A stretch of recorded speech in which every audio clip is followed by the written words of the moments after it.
E sobre isso, eu vou buscar as informações aqui com o Álvaro Nocera. Porque, Álvaro, no fim de semana teve notícia da imprensa de que Gustavo Lima anunciaria sua desistência de concorrer à presidência da República.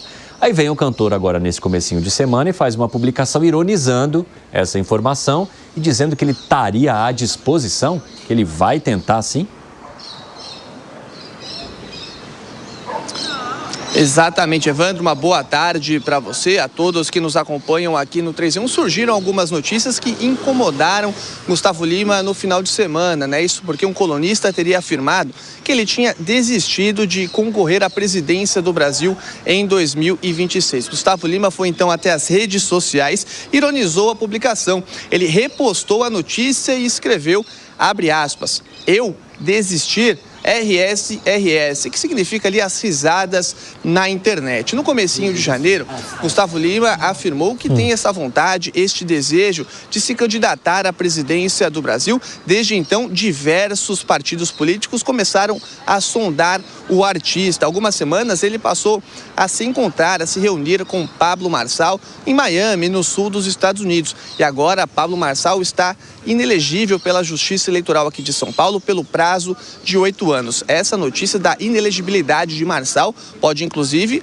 abrir as portas mais ainda do PRTB para uma possível candidatura. Portanto, Gustavo Lima reafirmou que deve seguir adiante com a candidatura, embora ainda não tenha se acertado com nenhum partido político. Evandro. Obrigado pelas informações, viu? Álvaro Nocera, RS para você.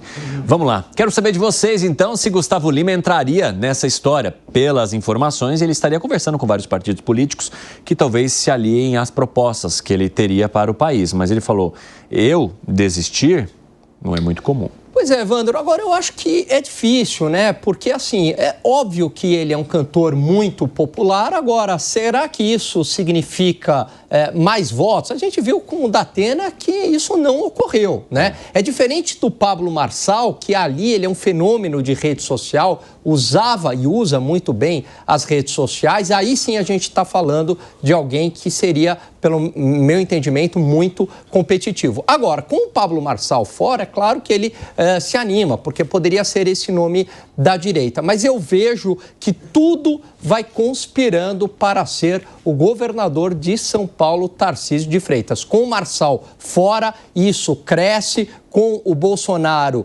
inelegível, acredito que assim será, também cresce essa possibilidade. Não será Gustavo Lima, mas eu aposto aqui, posso estar errado, Evandro, mas em Tarcísio. Ô Zé Maria Trindade, o Gustavo Lima ele disse que ele usaria a experiência que ele tem como empreendedor para aplicar questões no Brasil que diminuíssem a burocracia.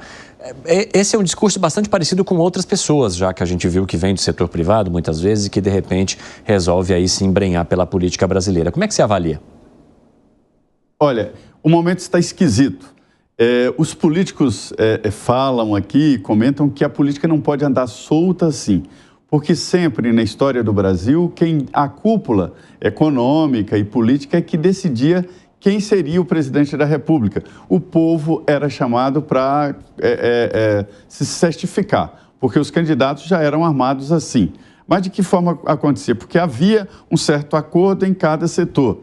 A política solta, como está hoje, pode acontecer de tudo. E é por isso que a gente ouve histórias, por exemplo, como a de Gustavo Lima. É possível, sim. Já houve discurso parecido. Collor de Mello chegou dizendo que mataria a inflação com a bala de prata e que acabaria com os marajás. Vendeu um monte de carro velho estacionado lá na Praça dos Três Poderes, demitiu os funcionários que não tinham nada a ver com a história, que não eram os marajás, porque os verdadeiros marajás, eles têm estabilidade e costas largas, né?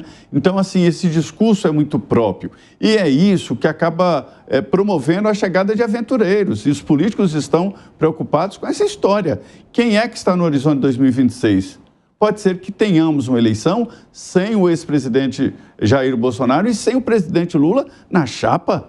Olha que diferença. Os dois serão fortes eleitores, sim, mesmo não estando na chapa, mas não serão candidatos. E aí falam, vem cá, o Davi Alcolumbre, e suas conversas aqui, se ele enfrentar o Supremo Tribunal Federal, se ele conseguir colocar firme a sua posição e, por exemplo, reorganizar os poderes, ele, Davi Alcolumbre, pode se transformar um nome pesado para a presidência. Flávio Dino, a mesma coisa. E assim por diante, porque a política está desestruturada. Antigamente a gente sabia quem eram os políticos possíveis, hoje não. A situação está muito solta há pouquíssimo tempo, menos de 2 anos das eleições. Verdade, Zé. O que você acha, Segré?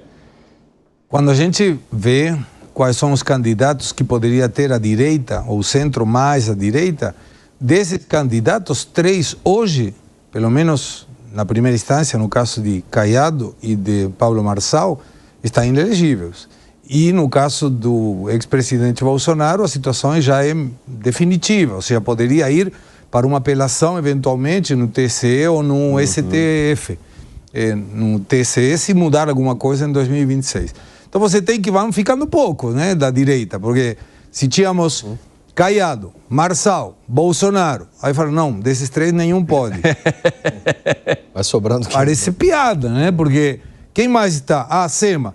E de repente aparece algum outro que era meio candidato e também, pô, não está mais. Então, de seguir assim, não vai ter candidato da direita. Aí aparece qualquer um, Gustavo Lima, e pode acaparar um voto por reclamo. Por dizer, peraí, eu não tenho nenhum candidato que eu queria porque a justiça está proibindo todo mundo. E não estou entrando no mérito se procede ou não procede. Mas o que a gente vê é que se Caiado era pré-candidato, está inelegível. Marçal, com a sua metodologia, que arrastou muita gente. Devemos lembrar que se não fosse por esse laudo falso, eu não sei se não teria chegado ao segundo turno.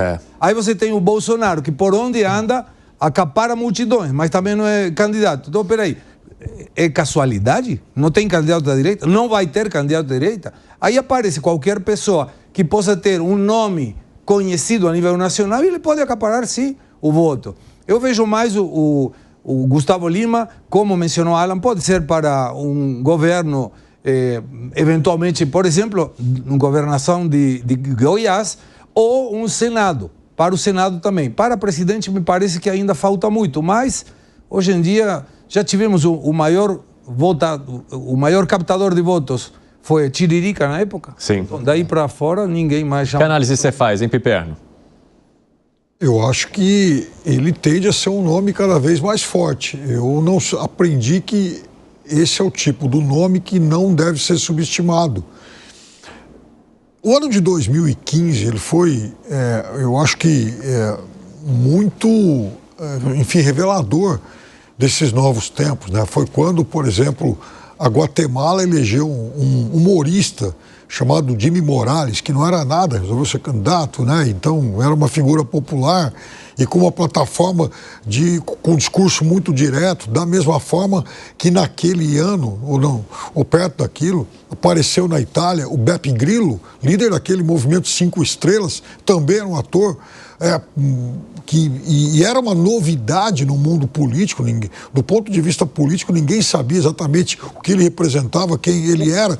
Trump se tornou primeiro-ministro, em seguida o Trump, 2018 o Bolsonaro aqui, o próprio Milei. O Milei não era um político de grande tradição, tinha um mandato de deputado, né, seria um pouquinho antes e tal. Metade, exatamente. Então, vejam, isso vai nos ensinando que o fenômeno das redes sociais vai se tornando algo até mais importante que os partidos tradicionais. Por quê? Porque as redes sociais, elas permitem, sobretudo, um discurso muito direto, rápido, né? De fala sem intermediários, inclusive um mundo em que você pode mentir à vontade para o eleitor. Tem um monte de gente que compra qualquer ideia, principalmente ideias relacionadas aí à antipolítica. Isso é perigoso? É evidente que sim.